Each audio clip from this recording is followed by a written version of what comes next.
Business Book Summaries. Welcome to Business Book Summaries. Today, I'll be breaking down rich habits for you. Meet the author, Thomas C. Corley, a well-known American accountant and certified financial planner. He started a company that helps out over 1,000 small businesses and people with their finances. Because of his job, he got to know a lot of rich folks. So, he decided to do something interesting: a survey. For 5 years, he looked closely at the daily routines of 177 wealthy people and 128 people who didn't have much money. Now, that might not sound like a huge group, but almost everyone in it was super rich. Corley studied their habits closely and found some things they had in common. But here's the kicker: rich habits and poor habits were totally different. The habits of rich people helped them make money and live well. On the other hand, poor habits led to not having much and feeling low on energy. So, what really makes someone rich? Why bother studying rich people? Is money the be-all and end-all? Sure, there are loads of things more important than money. But let's face it, having a good amount of money matters in our world. While many things hold more significance than money in our world, when someone accumulates a substantial fortune, it often indicates they possess extra knowledge or have faced more challenges on their journey to wealth.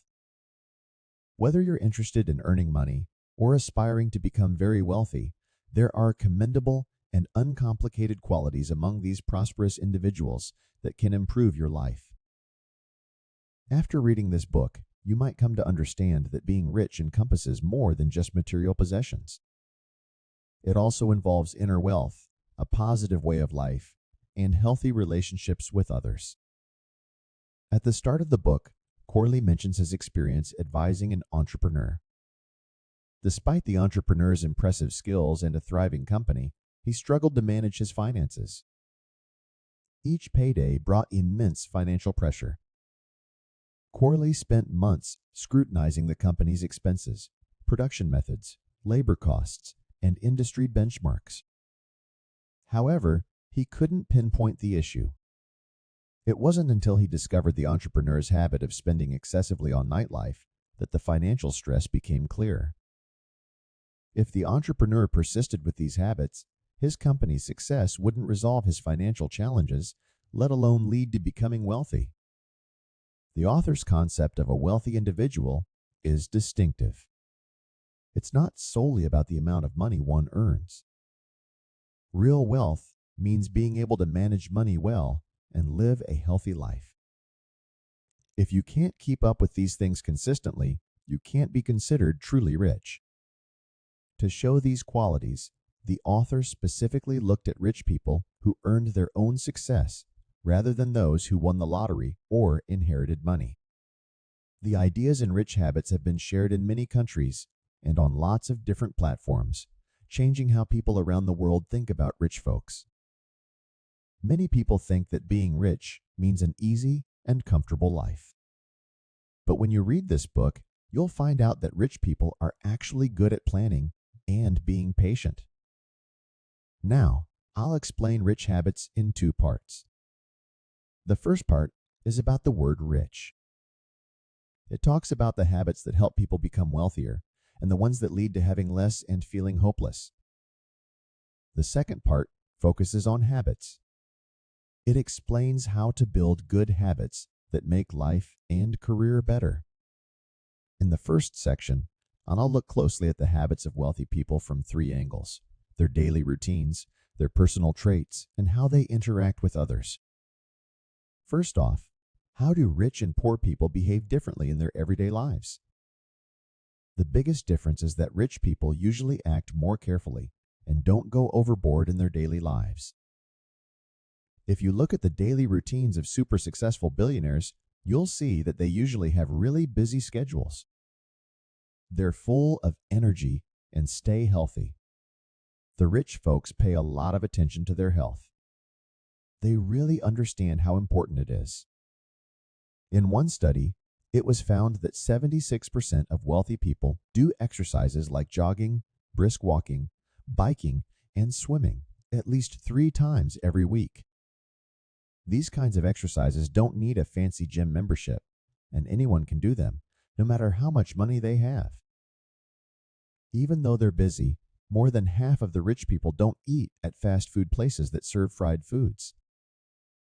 The reason is simple. While fast food might taste good, it can cause health problems like making you gain too much weight. We all know this, but it's tough to resist tasty food. The rich can often say no because they know that being healthy is more important than eating something yummy. When rich people decide whether to do something, they don't just think about what they want right now. They also think about what's good for them in the long run. It's the same when they shop. They don't spend a lot of money just to make themselves happy for a short time. Instead, they plan their money carefully. A big number, 85% of rich people, read at least 2 books each month. And 88% of them read for at least 30 minutes every day. They really like reading books about history. They think that stories from the past can help them solve problems that we face today. Around 55% of them read books that help them grow and become better people. And 58% of them read about the lives of successful people to learn from their experiences. The kind of reading they like the most is books about their profession. About 79% of wealthy people prefer reading books that have the most accurate and trustworthy information. They don't just rely on things they hear from others. Now, let's talk about the personal qualities that rich people have. They believe in certain things that make them special. They trust in their own skills, passions, and the choices they make. Some of them are really open, while others are more private. But no matter how they act, they usually seem pretty confident. In a study by Corey, they found that more than half of wealthy folks don't think that luck or fate control their lives. They think they can control what happens to them. The other half of them strongly believe that even if they start with an average life, they can become really rich. It's important to know that their confidence isn't about feeling better than others or being arrogant. It's about having faith in what they can do. More than 90% of rich people believe that working hard is more important than being super smart. They trust the saying that if you keep trying and don't give up, you can make up for not being born with a lot of talent. The rich have a strong belief in themselves, which makes them think positively. They trust that if they keep trying, good things will come their way. More than 90% of wealthy people think that having a positive outlook is really important for achieving success. What's more, over 92% of them believe that when they stick to doing what they love, they can attract good luck. They always stay focused and keep trying to reach their dreams and goals. On average, it takes them about 10 years to achieve what they set out to do. Think about all the difficulties and challenges they face during these 10 years. Without their strong self-confidence, it would be really hard for them to keep going. When it comes to making decisions, rich people, no matter their gender or age, are really determined. When they have to make choices for their businesses, they decide quickly and don't hesitate. They're ready to accept whatever comes from their choices. They don't waste time, complain, or spend too much time thinking about big problems. They make decisions with confidence and do it quickly. This might sound a bit like gamblers. But the big difference between rich people and gamblers is that the wealthy don't take reckless risks. They think deeply before making choices. They have knowledge and responsibility guiding them. So, those who can make clear decisions show that they're really good at putting their plans into action. Whether they're quiet or outgoing, rich people are always filled with strong and lasting passion, not just passing feelings.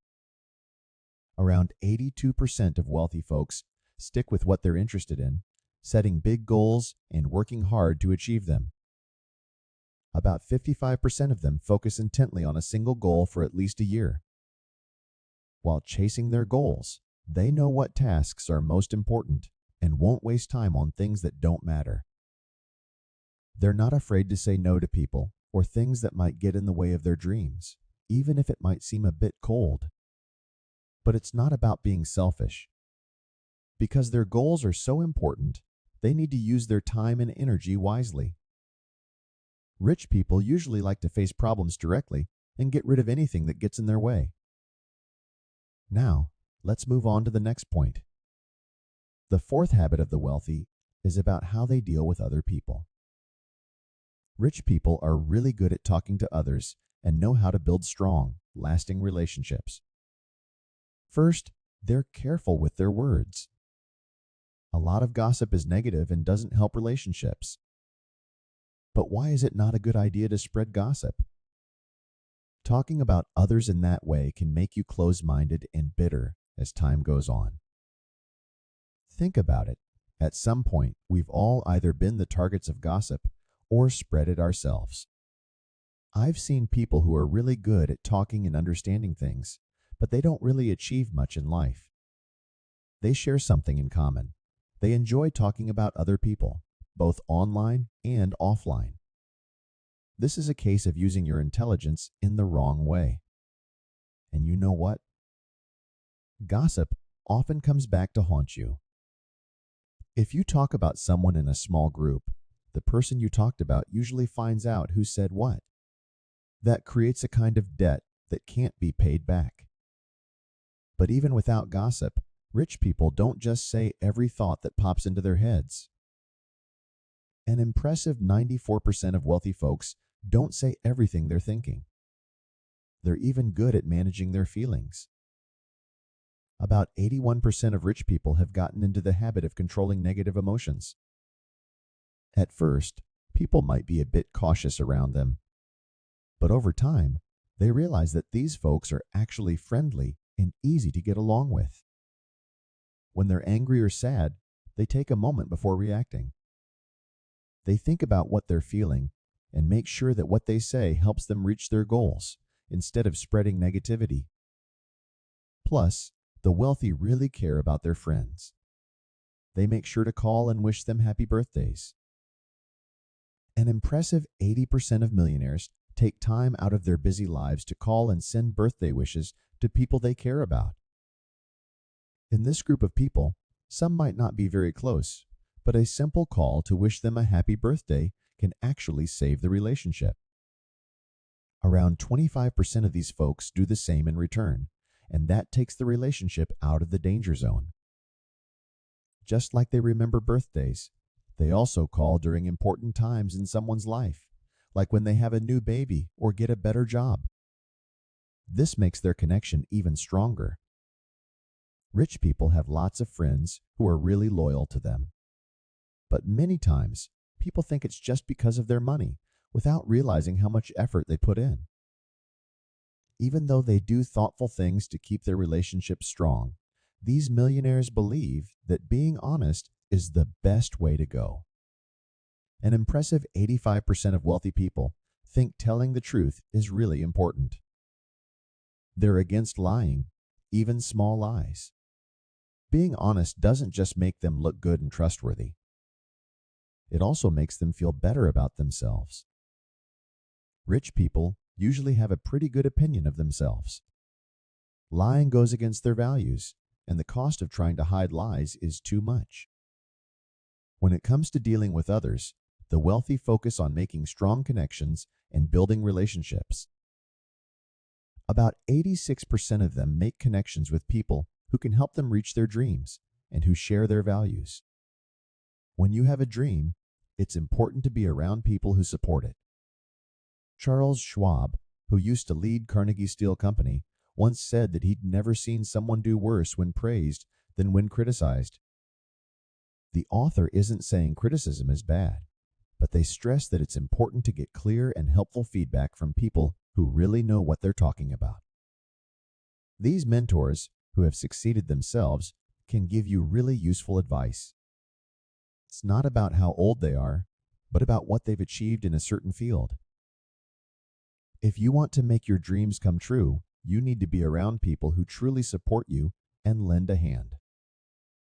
If someone isn't giving you helpful advice and is just making you feel down, it's best to stay away from them, just like you would from people who spread gossip.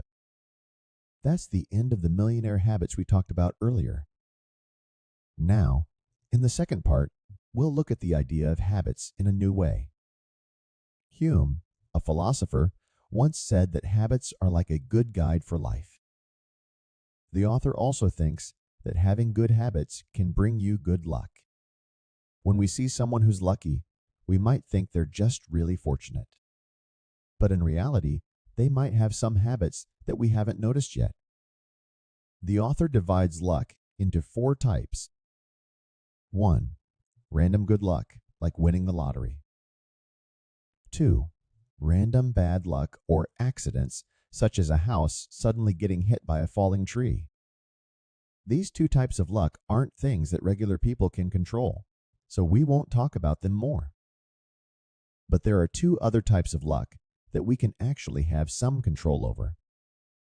The third kind of luck is about opportunities. This kind of luck comes from having good habits in our daily life. Think of good habits like taking care of an apple tree. When we prepare the soil well and take good care of the tree, it grows and produces fruit. The apples on the tree represent our good luck or opportunities. Now, the 4th type of luck is misfortune. Just like good habits, bad habits can also grow and cause problems. They grow and eventually lead to bad things happening, like losing a job, making bad investments, getting a divorce, or even getting sick.